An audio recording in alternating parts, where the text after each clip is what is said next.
Good morning students, welcome to legal next. आप आजकल Indus water treaty को suspend करने की कई दिनों से बातें सुन रहे होंगे। आज के इस अपडेशन में हम लोग पढ़ने वाले हैं कि क्या भारत लीगली इंटरनेशनल लॉ के हिसाब से इस ट्रीटी को सस्पेंड कर सकता है या नहीं। मैंने बहुत लोगों को वीडियोस बनाते देखा, बहुत लोगों को उस पर कमेंट करके देखा कि अब तो पाकिस्तान में पानी नहीं मिलेगा या ऐसी बहुत सारी बातें। बट इनका लीगल स्टैंड्स क्या है? अगर Pakistan international court of justice में जाता है या आर्बिट्रेशन के लिए जाता है तो क्या लीगल कॉन्सिक्वेंसेस होंगे और भारत का लीगल मूव क्या है, इस पे हम डिस्कशन करने जा रहे हैं। तो सबको ये बात पता होगी कि हुआ क्या है, मामला क्या है। इसलिए हमारा जो टॉपिक है क्या है, can India suspend Indus water treaty legally और नॉट। यहाँ पे कुछ इंटरनेशनल प्रिंसिपल्स हैं, कुछ लॉज हैं जिन्हें हम डिस्कस करेंगे। छोटी छोटी बातें उनको समझने की कोशिश करिएगा। आपने ऑस्टिन का एक स्टेटमेंट सुना होगा कि international law is just positive morality.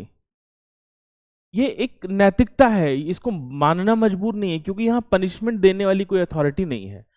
अगर ऑस्टिन के हिसाब से मानो तो कोई भी कुछ भी कर सकता है, कोई भी अंतर्राष्ट्रीय देश अंतर्राष्ट्रीय संबंध में जो मनाए वो करे, बस उसका परिणाम उसको खुद भुगतना होगा।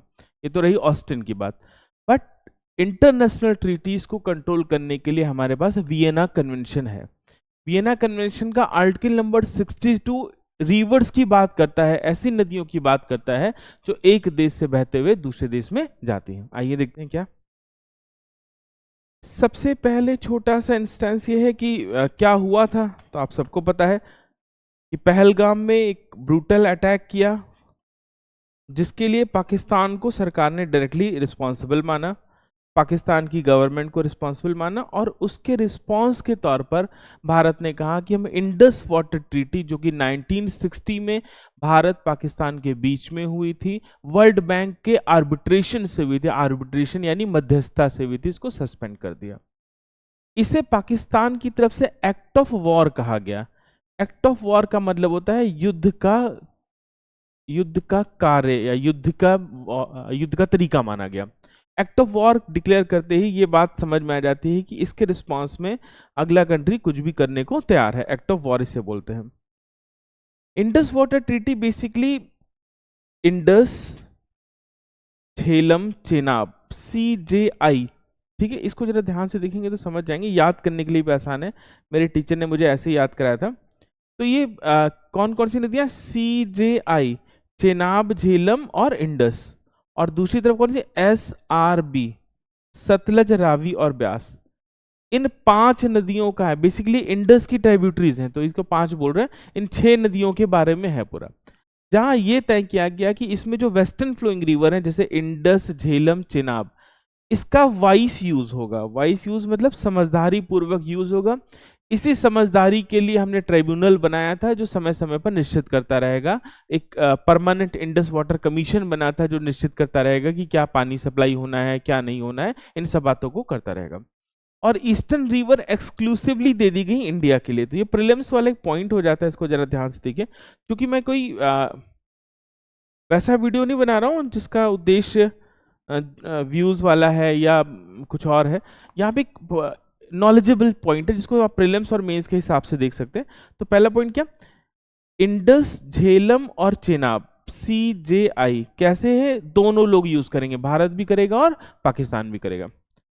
रवि, ब्यास, सतलज को केवल कौन करेगा? केवल इंडिया, एक्सक्लूसिव इंडिया यूज कर सकता है, या इसके पानी को मैनेज करने के लिए जो भी डैम बनाना चाहे वो बना सकता है।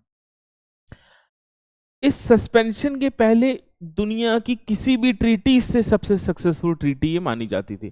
इवन इसको एग्जाम्पल के तौर पर हम लोग लिखते हैं कि इंडस वाटर ट्रीटी जो मोस्ट सक्सेसफुल ट्रीटी है पूरे ग्लोब में। तो देखिए, considered one of the most successful water sharing agreement in the world, globally इसको सबसे अच्छा ट्रीटी मानते थे। बट पाकिस्तान के टेररिज्म एक्ट को कब तक कोई बर्दाश्त करेगा, तो गवर्नमेंट ऑफ इंडिया ने इसे सस्पेंड कर दिया और सीधे सीधे कहा कि क्रॉस बॉर्डर टेररिज्म पे आप लगातार हमें सपोर्ट नहीं कर रहे हैं, इसको लगातार प्रमोट कर रहे हैं, इसलिए हमें इसे क्या करना होगा? सस्पेंड करना होगा। और गवर्नमेंट ने अपने इस मूव को जस्टिफाई करने के लिए, अभी प्रीलिम्स में भी हो सकता है क्वेश्चन, इस मूव को जस्टिफाई करने के लिए Vienna convention on the law of treaty 1969 का हवाला दिया। तो याद कर लीजिए कि गवर्नमेंट को ट्रीटी सस्पेंशन की पावर कहाँ से मिल रही है, अगर हम लॉ को मानते हैं तो, इंटरनेशनल लॉ को मानते हैं तो Vienna Convention of law of treaties 1916। अगर हम इसके समर्थक है international law is a no law, international law is a weak law, तो हमें इसको तो मानने की जरूरत भी नहीं है, बट ठीक बात है, वियना कन्वेंशन से हमें ये पावर मिल रही है। और इसके कौन से आर्टिकल से? वियना कन्वेंशन के आर्टिकल नंबर 62 से। ये प्रीलिम्स के लिए आपके लिए इंपॉर्टेंट है, याद रखिएगा। आपको पता है कई एग्जाम्स में इंटरनेशनल लॉ प्रीलिम्स में भी आता है। देखिए क्या कहता है वियना कन्वेंशन। वियना कन्वेंशन का आर्टिकल 62 कंट्रीज को कहता है कि यू कैन सस्पेंड और टर्मिनेट ट्रीटी। कोई भी देश जिसने कोई ट्रीटी साइन की है उसको सस्पेंड कर सकता है और टर्मिनेट कर सकता है, अगर ये 3 कंडीशन मिल रही हो तो। पहली कंडीशन क्या है? There is fundamental change of circumstances, यानी जब हमने ट्रीटी किया था आपके साथ तब का समय कुछ और था, आज का समय कुछ और है, उन परिस्थितियों में बड़ा बदलाव आ गया है, इसलिए हम करते हैं। तो हमने म्यूचुअल ट्रस्ट एक ह्यूमैनिटेरियन ग्राउंड पे ट्रीटी साइन किया था। ह्यूमैनिटेरियन ग्राउंड तो आज भी एग्जिस्ट करता है, बट म्यूचुअल ट्रस्ट एग्जिस्ट नहीं करता है, एक पॉइंट। दूसरा इन्होंने बताया कि when the change was unforeseen, ऐसा कोई बदलाव आ जाए जिसको हमने पहले नहीं सोचा था। तो हमने कभी नहीं सोचा था कि जिस पाकिस्तान की भारत इतनी मदद कर रहा है, अपना सपोर्ट करके, अपनी टेक्नोलॉजी ट्रांसफर करके, अपनी नदियों का पानी करके, उनकी कई गलतियां माफ करके, वो लगातार हमारे यहाँ क्रॉस बॉर्डर टेररिज्म को प्रमोट करेगा। तो ये भी चेंज हुआ। And the third is the change radically altars treaty obligations. एक पॉइंट और, अगर हम पिछले कुछ दिनों की और भी बात करें तो इंडस वाटर ट्रीटी को रिवाइज करने के लिए भारत कई बार कह चुका था, क्योंकि गवर्नमेंट का ये मानना है कि बहुत सारे डेमोग्राफी चेंजेस आ चुके हैं। डेमोग्राफी का मतलब क्या होता है? जनसंख्या वाले चेंजेस आ चुके हैं। तब की 1960 की भारत की जनसंख्या और आज की जनसंख्या में बड़ा अंतर आ गया है, तो फिर से इस ट्रीटी को रिवाइज करना चाहिए। इसके अलावा इकोलॉजी और एनवायरनमेंट के पॉइंट ऑफ व्यू से भी government of India treaty revision की बात कई बार कर चुकी थी। तो इन तीनों पॉइंट जो कि भारत को पावर देते हैं कि वो सस्पेंड कर सकता है या टर्मिनेट कर सकता है ट्रीटी को, वो भारत पूरा करता है। तो अगर कभी भी ये बात पाकिस्तान इंटरनेशनल कोर्ट में लेकर जाता है तो वहां पे भारत के पास एक लीगली मूव है कि we can suspend treaty legally. ठीक बात है। अब यहां पे कुछ बातें ध्यान रखने वाली हैं। अगर ये ट्रीटी बॉर्डर शेयरिंग एग्रीमेंट से हो रही होती या कोई बॉर्डर स्टैब्लिश कर रही होती है तो वियना कन्वेंशन इसकी इजाजत नहीं देता है। ठीक है, तो देखिए, treaties establishing boundaries like international borders can not be suspended in this way. एक पॉइंट याद रखने वाला है, एग्जाम के पॉइंट ऑफ व्यू से इंपॉर्टेंट है। अगर कोई कंट्री खुद ही ऐसी गलती करती है, जैसे भारत ने खुद ही ऐसी कोई गलती किया होता जिससे फंडामेंटल चेंज आ जाता, तो भारत के पास ट्रीटी सस्पेंशन का राइट नहीं होता। उदाहरण के तौर पर ऐसा कोई घटना पाकिस्तान में होती है जिसका दोषारोपण भारत के ऊपर हो रहा होता, तो भारत ट्रीटी लीगली सस्पेंड नहीं कर सकता था। बट आज की डेट में ये पूरे अधिकार हैं कि सस्पेंड कर सकता है, बट सस्पेंड किया है, टर्मिनेट नहीं किया है। तो there are two word, suspend and termination. इस पे आगे हम बात करेंगे। और भारत ने साफ साफ बोला है इस बात को कि आपकी लगातार सपोर्ट की वजह से, स्टेट स्पॉन्सर्ड टेररिज्म की वजह से हमारे यहाँ ये बढ़ रहा है। तो इंडिया का जो स्टैंड है या जो इंडिया का एक्शन है वो 100% लीगली सैंक्शनड है, इसमें कोई इशू नहीं है। अगर कभी आईसीजे या परमानेंट कोर्ट ऑफ आर्बिट्रेशन में ये मामला जाता है, अगर आप ये वीडियो देख रहे हैं तो आप इंटरनेशनल कोर्ट ऑफ जस्टिस और परमानेंट कोर्ट ऑफ आर्बिट्रेशन को पढ़िएगा और मुझे इस कमेंट में जरूर बताइएगा कि इसका हेड ऑफिस कहाँ पे है। अब कई महानुभाव, बड़े बड़े लोग पाकिस्तान को प्यासा मार दे रहे हैं, सब कुछ कर दे रहे हैं, बट यहाँ पे हमारे पास इंटरनेशनल ह्यूमन राइट्स कमीशन भी है, United nation human right commission भी है। किसी देश को पानी पूरी तरह से रोक देना ह्यूमन राइट्स के भी अगेंस्ट है। तो भारत की इस सस्पेंशन का परिणाम क्या होगा, इसमें बेसिकली करना क्या है? इसमें बिल्कुल सस्पेंशन का ये मतलब नहीं कि आप पानी रोक देंगे। प्रैक्टिकली क्या करेंगे वो एक अलग विषय है। थ्योरेटिकली आप पानी रोक नहीं सकते हैं, कम और ज्यादा कर सकते हैं, ये आपकी चॉइस है। बट आप क्या करेंगे कि हाइड्रोलॉजिकल डेटा शेयर नहीं करेंगे, यानी हम पाकिस्तान को ये नहीं बताएंगे कि कितना पानी हमने रोका है और कितना पानी शेयर किया है। तो इस सस्पेंशन में क्या मेजर्स होंगे कि हम हाइड्रोलॉजिकल डेटा शेयर करने से मना कर देंगे। यदि पाकिस्तान का कोई भी ऑफिशियल आके इंक्वायरी करना चाहता है कि देखेंगे हम हाइड्रोलॉजिकल डेटा, तो हम उसको डिनाई कर सकते हैं। अब रोक तो नहीं सकते बट स्ट्रैटेजिक मैनेजमेंट कर सकते हैं। जैसे हम ज़्यादा पानी स्टोर कर सकते हैं या कम पानी स्टोर कर सकते हैं। हमारे जो डैम्स हैं जो अधूरे रह गए उनकी कंस्ट्रक्शन स्पीड जल्दी जल्दी बढ़ाकर पूरा कर सकते हैं। अपने यहाँ का ज़्यादा पानी इरिगेशन कैनाल्स में भेज सकते हैं। ये सब काम हम कर सकते हैं but we can not stop all water. एक तो ऑल वाटर स्टॉप करने की कैपेसिटी होनी चाहिए, वो हमारे पास है नहीं, और दूसरा ये ह्यूमन राइट्स के अगेंस्ट है तो ये करना भी नहीं है। क्लियर? अदरवाइज क्या होगा कि भारत एक अलग से दोष अपने ऊपर ले लेगा। पाकिस्तान अगर हम देखें तो इंडस एक लाइफलाइन की तरह काम करती है पाकिस्तान में, तो इसका सीधा इम्पैक्ट ड्रिंकिंग वाटर, एग्रीकल्चर और हाइड्रो इलेक्ट्रिक पावर में पड़ेगा।